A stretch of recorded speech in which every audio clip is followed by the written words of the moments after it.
Hey everybody, welcome back to Living Well with Terrell, the place where we develop the mind, soul, and a body. So I'm trying this new ball thing, but I think as the weather, when it gets colder, I want to grow my hair back because in the wintertime, I don't know, it's just something about having a nice little fro, like something you could sponge up real quick. It's just too cold to just have this bald head. So today we're going to be talking about what's it like to be gay? Like this video, like this video. I'm not growing on here because I just found out y'all not liking my videos. Y'all watching my videos, but y'all not liking my videos. But also, I'm not reminding y'all to like my videos. So like my videos, like this video. Like this video, share this video, comment on this video, because that will inspire me to post more, honestly. All right, enjoy the video. Right, like what's it like I can only speak from my experience, you know, and the inspiration behind this video is I was chatting with one of my straight friends, and like we were just talking, and he was high, you know, but he's always like very introspective, and he's been one of my best friends even before I came out. He doesn't judge, and shout out to all the straight homies who don't judge and who don't act different or act weird, you know, and then like shout out to those straight homies like that will speak up for you when you're not around. Great question. What's it like to be a gay man? Like from my experience, a gay black man in Chicago, like, you know, working in corporate, doing this, working as a model, like what's my experience? I didn't know super early, even though like, I ain't gonna lie, when I was young, apparently I got caught kissing a boy before, but don't remember that. It wasn't sexually motivated, honestly.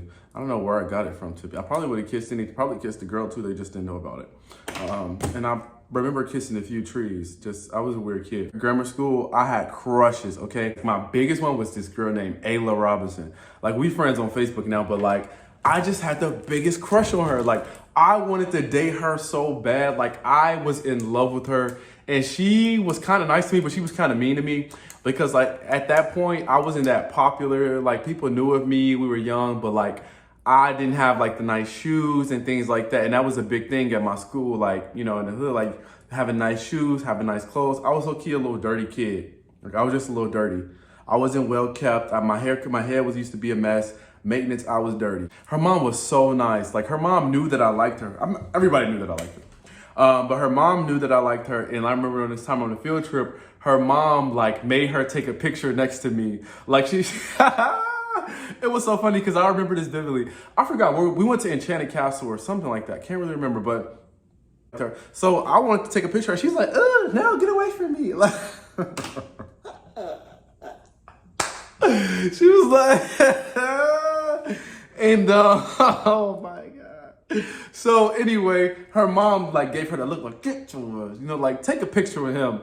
And I was like, I didn't even care, pity or what, force or what. So I took my little picture with her, and I used to love Ayla. And that crush lasted about 2 years because every school year I was on it. Now, when I got in high school, I did notice like, and in my younger years, maybe like 7th, 8th grade, I did see guys, like I had crushes on guys. I don't know. It was like, I was all juvenile, theoretical. Like, you know, I never was gonna act on it. So, at some point when you start to get ashore, it gets difficult because your friends, like as you know, as a gay person growing up queer, like not all of your friends, but when you're younger and you don't know better, like they start to become like attractive to you in the sense of like curiosity, not like, oh, and maybe you do have a bromance. Like I feel like there is a time where you do have a bromance with one of your friends, and it's like, which I didn't experience until college. I'll tell you all about that.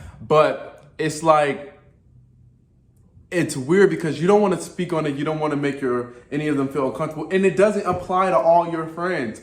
And maybe it doesn't apply to any of your friends. Maybe it's someone you don't know. But like I started, because everyone is a friend when you're in high school. And like, I started to talk to my crush. Like I was just like joke with them, you know, kick it with them, play like we would play, like, you know, and I never crossed the line, but you just have this whole other reality in your head, if that makes sense. So like as a gay person, especially at that time when you're in a deal, like, and you growing up and you just learning, you have this whole other alternate reality in your head and this alternate relationship with someone, an interest or a crush, right? You have this whole relationship with them that they don't know about, and it's just like you keep it theoretical, and in a weird way you're able to separate it, like that you would not really cross that line depending on your personality, because I know some of y'all be going for it, but me, like, I never wanted to cross that line, and I kept it like in that world. It was just, I was satisfied with that. I was satisfied with that alternate reality, and I was like, it's like I have two versions of the same person. You know what I'm saying? Like, it's weird in that way. So you begin to like develop a complex like view on reality, where it's like, for me, it allowed me to visualize things and distinguish them, like distinguish reality from fantasy, I guess. Like, my whole gay experience is delayed, right? So when I got to college, I started making friends. I started being more interested in like experimenting with my sexuality and things like that. Obviously there were a lot of girls. I would get attention from a lot of girls. When I got to college, my self-esteem jumped up because people were now associating my personality or my presence with being an attractive person. Like, you would hear friends, like my friends would be telling me, oh yeah, this girl or this person, oh yeah, your friend's so fine. Or I heard these people talking, they say, oh, Terrell, yeah, he's so fine with his little kente, blah, blah, blah. And I'm just like, me? Right?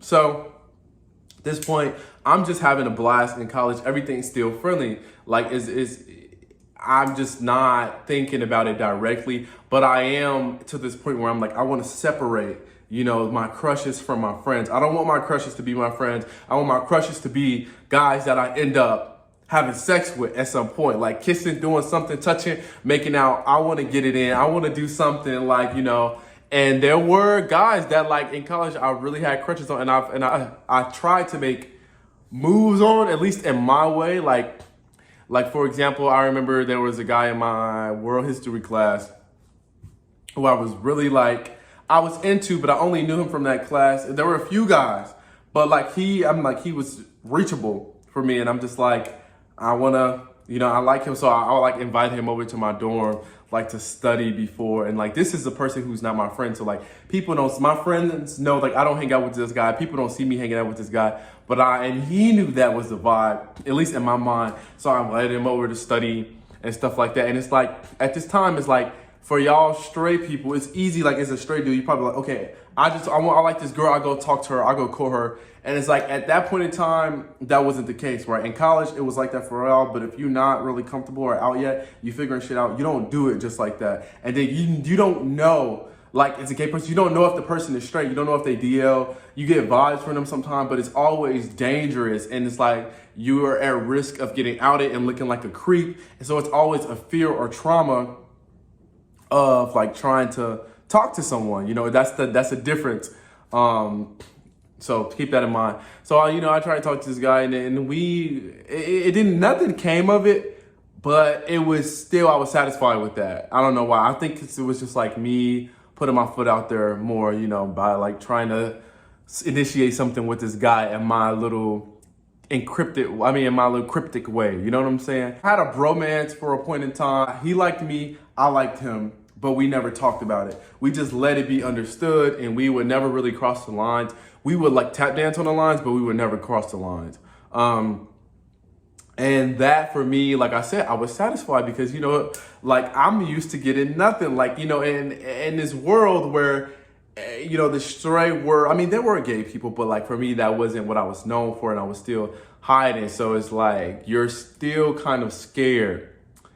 Even if like a guy, if he kisses me and we are together and we do this, we do that, I'm still scared to say it, call it what it is, You don't want to call it what it is. It's just like, it's a complex. It's like you just build it over time. Anyway, had a few experiences like that in college, nothing too crazy.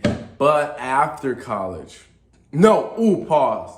I had a boyfriend the last year of college. Was it a boyfriend? I guess you could say it was a boyfriend. But a sexual partner last year of college. And that was interesting. It was a new experience, and it was also on the low. Like, my best friend knew about it at the time. But anyway, so moving on to after college, life after college, that's when I started to become more confident because if you remember, I had came out, I made the coming out video. Once you come out, it's like, it's a little weird after, but if you're in a right community and like I was in California, all of my friends were queer. We were going out to gay clubs, with gay bars, and I was going where I was appreciated and celebrated, right? Like I could be gay, I was, dancing with guys, kissing guys, going on dates and things like that. It was great. It was a great experience, and I had built up my confidence because once you, like, as a gay person, once you get over that hurdle of like what other people think and being afraid and being scared and thinking about the trauma, because even though it's kind of ridiculous, you feel like something's wrong with you. But once you realize there are other people like this before me and there'll be people like this after me, you gain more confidence. And yeah, like I was, guys would buy me drinks, cutting the line in the club, like getting free food all the time. People like social media, like literally tens of thousands of guys like reaching out saying, oh, I want to take you here. I want to do this with you. Like guys from different cultural backgrounds all over the world, like Spanish guys, French guys, like African guys, like Australia guys, like Asian guys, like all over. And it's just like, oh, okay. Like, so it's, when you get to that point, for me, from my experience, it was eye-opening and I started to feel beautiful. Like, I was like, wow, like, I must be beautiful. Like, all these different guys think I'm this, think I'm that. And, and more so, I felt beautiful.